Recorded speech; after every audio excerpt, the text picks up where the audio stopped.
Hello everyone, myself Vashi. Currently I am pursuing BE in Sri Venkateswara College of Engineering. Today I am here to discuss about non-conventional energy sources. So in that, flat plate collectors, types of flat plate collectors I am going to discuss about today. So the main agenda of today's video is introduction to flat plate collector, type of flat plate collector, and examples of flat plate collector. So, in the introduction, basically what is flat plate collector? So, flat plate collector forms the heat of any solar energy collection system designed for operation the low temperature range from ambient to 60 or the medium temperature, that is, it will form the ambient to and so, flat plate collectors are generally designed for low temperature range, which is ambient to 60 or medium temperature, which is 100 degrees Celsius. So, a well-engineered flat plate collector, it delivers the heat at a relatively low cost for a long duration. The flat plate collector is basically a heat exchanger which transfers the radiant energy of the incident sunlight to the sensible heat of a working fluid liquid or air.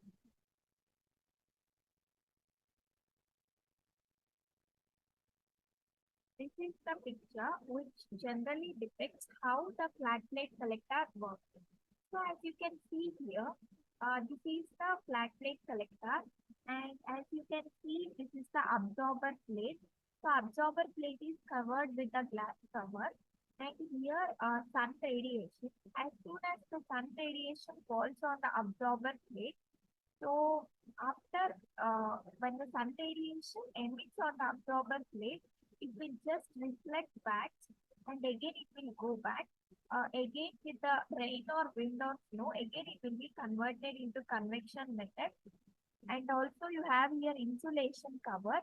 Here, what does the sun emitted in the absorber plate that is converted into fluid, which is generally passed through this tube, and later it will be converted to the energy. So the sun rays which is falling on this absorber plate, which is of two types, that is either through direct radiates, that is which is directly falls on the absorber plate. Other kind of radiation is diffuse radiation. That is, diffuse radiation will generally it will falls on the absorber plate, but again it will reflect back to the atmosphere so that it will scatter and again it will come back to the absorber plate and we will get the energy. Next, what are the types of flat plate collectors? So basically there are four types of flat plate collectors. Parallel absorbing plate configuration. Based on the configuration and based on the glazing method, it has generally classified into four types. One is parallel absorbing plate configuration.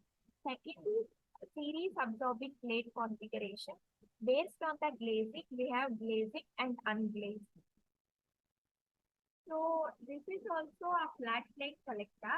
As you can see in this picture, you can see this is the glazing which is generally covered. This is the enclosure and it will be insulated. And in parallel way, we have absorber plate and also we have outlet of the water to flow and we have flow tube, the glazing scrape for the glazing, and we have the inlet water. So as soon in the Iran and other countries, what they will do is as soon as the sun radiation falls on this absorber plate, so they will pass the water through this inlet water tube. As soon as they pass with the glazing cover, it will just the fluid will flow through this tube and the sun radiation which is absorbed on the absorber plate, which is then gives its heat to the fluid of the tube so that the fluid gets heated and it will be converted into energy, and this energy will be generally it will be goes out with this outlet of the water and it will be collected from some other sources. Next, as we know, flat plate collectors have been classified into four types. So first kind is parallel absorbing plate configuration. That is, one kind is according to configuration and the other kind is classified based on the glazing. So according to configuration, we have parallel absorbing plate configuration. So we can see parallel absorbing plate configuration that is in the picture. It is generally parallel as you can see here. So parallel plate configuration means this type of collector, it can be used either horizontally or vertically. So the parallel design favors that the collector temperature that can be satisfied or stratified with a greater volume of water circulation through the branches inside the collector. So parallel collector means either it can work through horizontally or vertically, but the design favors that we can give a great volume of water through the tube so that the collector will generate the more energy. So as you can see in this picture, this is the parallel plate absorber configuration. So since it's a parallel, we can give or we can design based on the great volume of water. So that great volume of water will be collected, that is large amount of water will be collected inside the collector. Next is series absorbing plate configuration. That is, it is composed of a single continuous circuit with a low volume of circulating water and a higher thermal pump with good performance. So as you can see here, since it's a parallel, it can be converted or it can be connected as a series also. So in the series, what happens? There is no like larger volume of water can be circulate inside the tube. Here it will be low volume of water will be circulating inside the tube and it will be higher thermal pump inside it. But compared to the parallel absorbing plate configuration, it has good performance. According to the glazing, as we know, it is of two types. One is glazing and the other one is unglazed. So what is glazing? Generally, it is used in domestic water heating systems or the installation. Glazing, as we know, we can find its applications in solar water heater.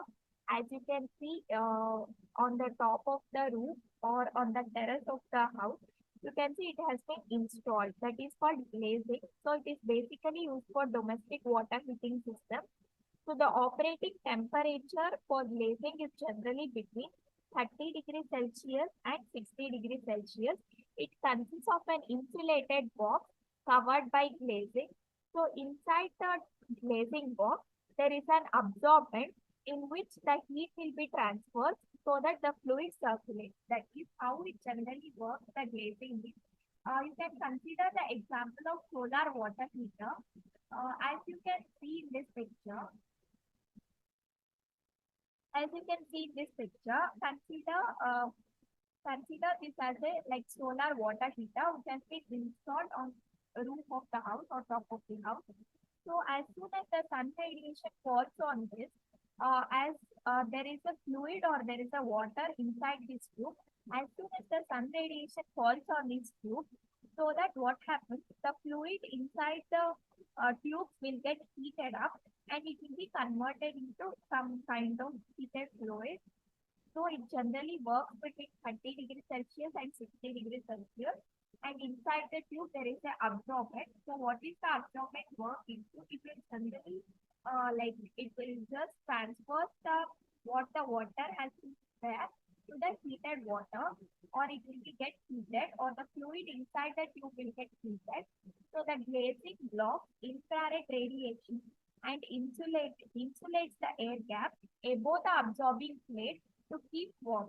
So inside the glazing, we also have glazing box, which consists of infrared radiation, so that it insulates the air gap, which is above the absorbing plate to keep the warm, to keep the fluid warm.